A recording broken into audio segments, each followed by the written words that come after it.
Okay, well, I just wanted to expand on the other full PowerPoint that has, I believe, about 39 slides that was actually done by Dr. Hall.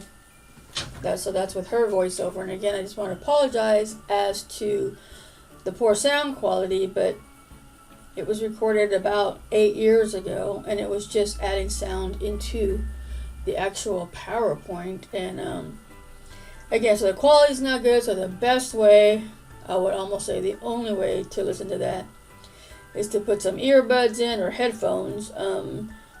That way, the sound quality can be as best as possible. So I just want to, expand on a few of those points that were in there that I thought were interesting and notable. And the first thing is the mother of feminism. This is Mary Wollstonecraft. All the way back in 1792, she addressed feminism.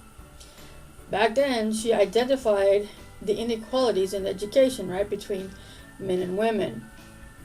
And very interesting of note, because I happen to like horror films. They're my favorite. Who's her daughter, right? It is Mary Shelley. Of course, the author of the book Frankenstein. And the other thing to note was the difference between sex and gender differences. I mean, sex, that's just really the male or female, right? It's how someone is born. When we're talking about gender, right, it's different.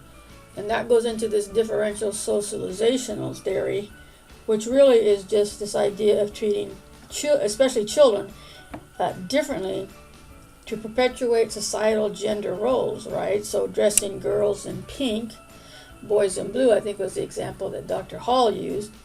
Or saying, well, if it's a girl, she must be playing with Barbies, and if it's a boy, we have to give him some more masculine toys, Matchbox cars, or what have you. So again, we're talking about a differential socialization type of theory, which is different from the differential association theory, which we'll get into when we get into the criminal theories.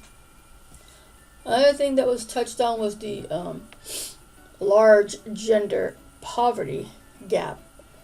So single mothers, single fathers, right?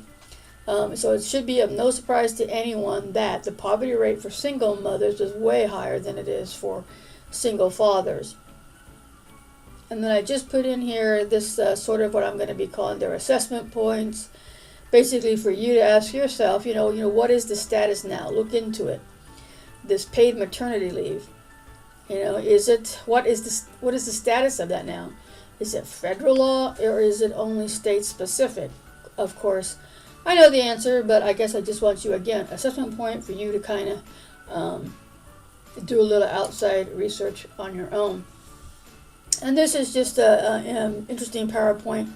If you want to, copy that link, paste it into your browser. It's on MSN, and this PowerPoint was actually put together just this year. February of this year.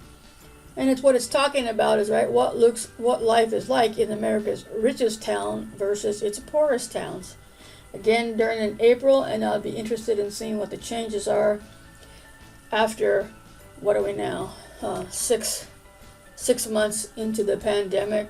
And I would bet some of those have shifted around. The differences between America's poorest towns, what it would look like, now. And just another interesting point I wanted to point out was this equal pay day. And I'll be honest, before teaching this class, I didn't know what it was. But we've already had it this year.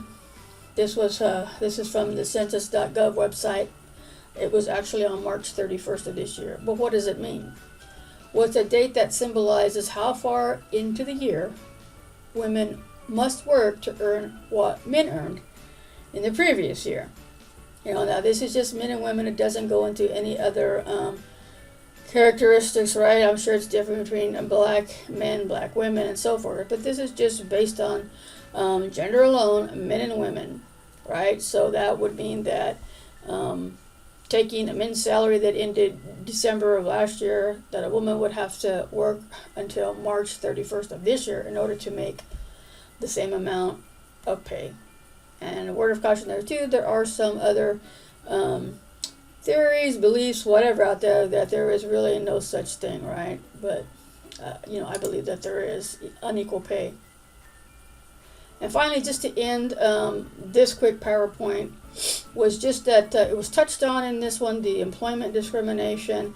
So I just wanted to mention it again here, because there's a whole PowerPoint that we have devoted in this module to fair housing. So we're talking about discrimination, right? And one of the protected categories in employment discrimination and fair housing, right, is sex discrimination, men and women, right? So I think we all can think of an example of sex discrimination in employment, but what we're going to be getting at is, wow, what is an example of sex discrimination in housing, and I'm kind of surprised that, a lot of people don't even really understand it, don't know it exists, but just wanted to touch on it here. And again, there's a whole separate PowerPoint on that in this module that you should be watching, because I think there might be a question on your quiz about it.